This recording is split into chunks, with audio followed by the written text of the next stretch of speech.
நிறைவாழ்வின் ஆனந்த வணக்கம். இது என்னுடைய 100வது வாரம். அது வந்து ஹாப்பியாக இருக்குது. Thanks to my partners.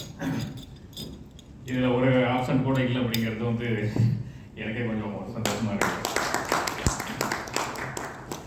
Okay, முதல்ல என்னை பற்றி நான் சொல்லிடுறேன். நான் என்னுடைய ஃபேமிலியில் ஃபர்ஸ்ட் கிராஜுவேட். எங்கள் அப்பா ஒரு கவர்மெண்ட் சர்வெண்ட் தான்.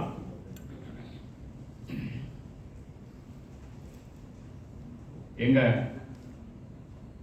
அப்பாவுக்கும் எங்கள் அம்மாவுக்கும் நான் செஞ்ச சர்வீஸ் இன்றைக்கி அது கன்டினியூ ஆகுது. என்னை வந்து டிப்ளமோ எலக்ட்ரிக்கல் அண்ட் எலக்ட்ரானிக்ஸ் படிக்க வச்சாங்க. நானும் வந்து ஆர்வ கோளாறுலேயும் பேராசிலையும் நிறைய தொழில் முயற்சிகள்லாம் செஞ்சு பார்த்தேன். அப்புறம் வந்து 2016 எங்கள் அப்பா பேரில் தான் இந்த ட்ரஸ்ட் ஆரம்பித்தேன். ட்ரஸ்ட்டில் வந்து பல்வேறு சேவைகள் நான் செஞ்சுட்டு இருந்தேன். அதுக்கு அடுத்ததாக என்னுடைய மகளுடைய இழப்புக்கு அப்புறம் நான் 2017 முதியோர் சேவையை தொடங்கினேன். நிறைய உலக முதியோர்கள் அப்படிங்கிறத வந்து நான் தொடங்கி சேவை செஞ்சுட்டு இருக்கிறேன் முதியோர்களுக்காக. தெய்வத்தால் ஆகாதெனினும் முயற்சிதன் மெய்வருத்த கூலி தரும். இது வந்து திருக்குறள்.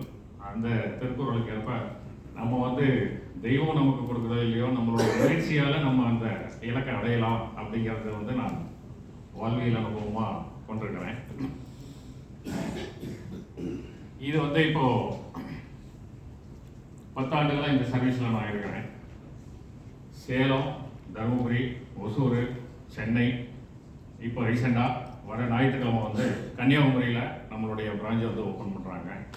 அந்த சேவை வந்து எல்லா இடத்துலையும் போகணும் அப்படிங்கிறதுக்காக நான் எல்லாருக்கும் வந்து ஸ்ப்ரெட் பண்ணி நான் என்ன அனுபவத்தில் கற்றுக்கிட்டனோ அதையெல்லாம் சொல்லி கொடுத்துட்ருக்கிறேன்.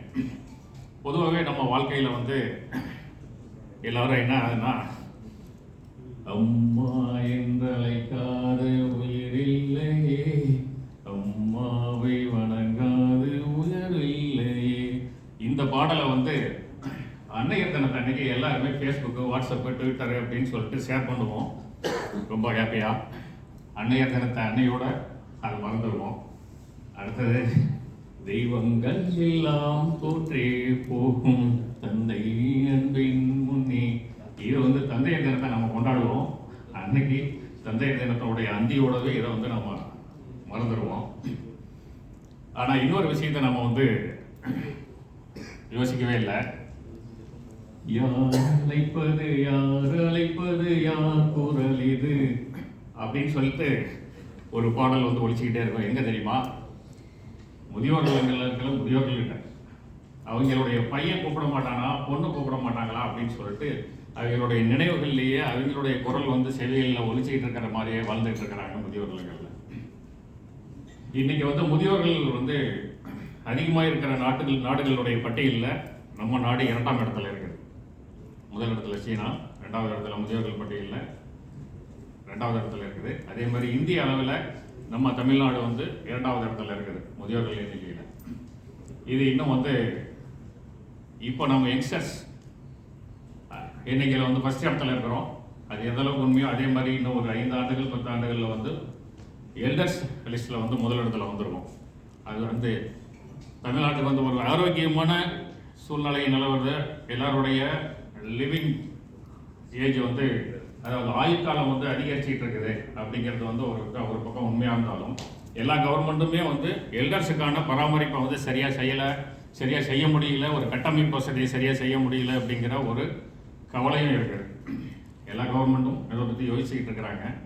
இப்போது அதுக்கான முன்னெடுப்பு வேலையாக நான் வந்து செஞ்சுட்டு இருக்கிறது என்னென்னா, ஆல் ஓவர் தமிழ்நாடு என்னால் முடிஞ்ச எல்லா உதவிகளையும் செய்யணும் அப்படின்னு சொல்லிட்டு நினைக்கிறேன்.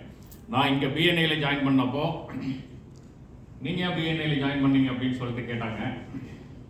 பிஎன்ஐக்கும் உங்களுக்கு என்ன சம்மந்தம் அப்படின்னு சொல்லி கேட்டுக்கிறாங்க.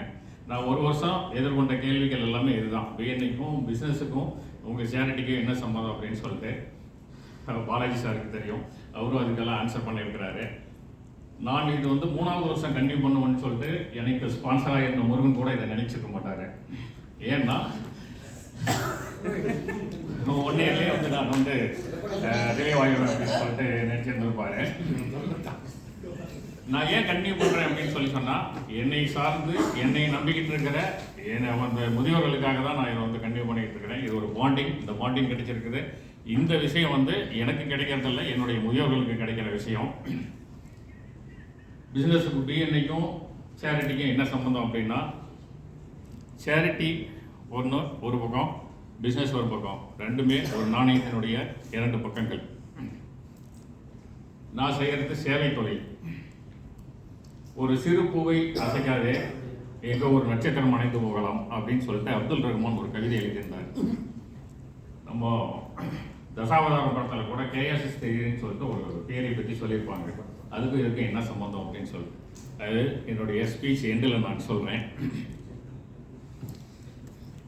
இந்த முதியோர்களுக்காக எப்படி நான் வந்து என்னை வந்து தகவமைச்சுக்கிட்டேன் அப்படின்னு சொல்லியிருந்தா,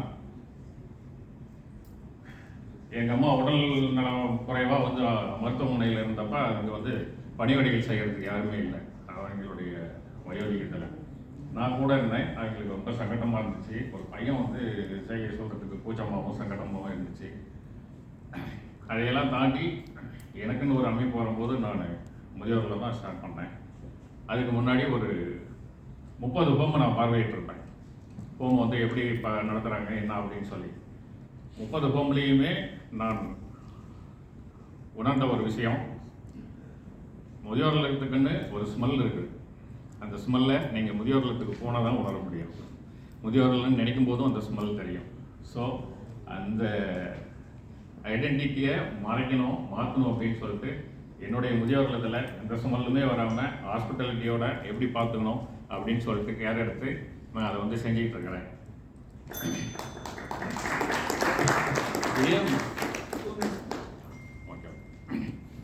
ஓகே 10 ஆண்டுகளுக்கு முன்னாடி நான் வந்து கொரியர் பிஸ்னஸ் பண்ணிட்டு இருந்தேன். அந்த கொரியர் பிஸ்னஸ் பண்ணிட்டு இருக்கும்போது என்னுடைய டேபிளில் ஒரு ஃபோட்டோ அலங்கரிச்சிட்டு இருந்துச்சு. அது என்னன்னா, மராட்டி மாநிலத்தில் ஒரு பையன், அந்த பையனுடைய ஃபோட்டோ என்னுடைய டேபிளில் இருந்துச்சு.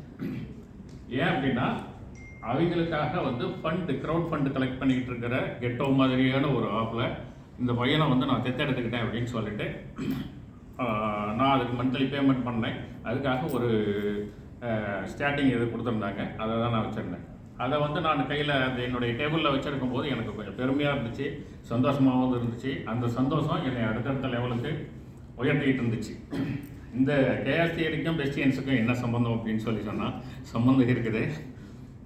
என்னென்னா, இந்த சேரிட்டி அப்படிங்கிறது எல்லாருக்குமே ரொம்ப ரொம்ப அவசியமானது. நீங்கள் எந்த அளவுக்கு சேரிட்டி பண்ணுறீங்களோ அந்த அளவுக்கு உங்களுடைய பிஸ்னஸ்லேயும் இன்க்ரீஸ் கிடைக்கும், இம்ப்ரூவ்மெண்ட் இருக்கும், ஒரு மோட்டிவேஷனலாகவும் இருக்கும். நீங்கள் என்னுடைய ரெக்வஸ்ட் என்ன அப்படின்னா, ஒவ்வொருத்தரும் உங்கள் பேரண்ட்ஸை எப்படி நீங்கள் பார்த்துக்கல அப்படிங்கிறது எனக்கு தெரியாது.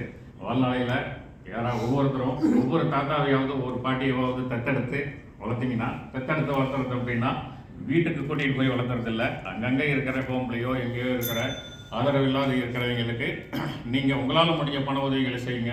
அவங்க ஃபோட்டோவை டேபிளில் வைங்க. நான் 10 ஆண்டுகளுக்கு முன்னே ஒரு பையனுக்கு செஞ்ச உதவி மாதிரி நீங்களும் செய்யுங்க. அதை பார்க்கும்போது அவங்களுடைய பிளெஸிங் உங்களுக்கு கிடைக்கும், உங்களுக்கு வந்து ஒரு ஹாப்பினஸ் கிடைக்கும். அந்த சந்தோஷம் உங்களுடைய பிஸ்னஸை மேலும் மேலும் இன்க்ரீஸ் அடைய செய்யும். Thanks for giving opportunity.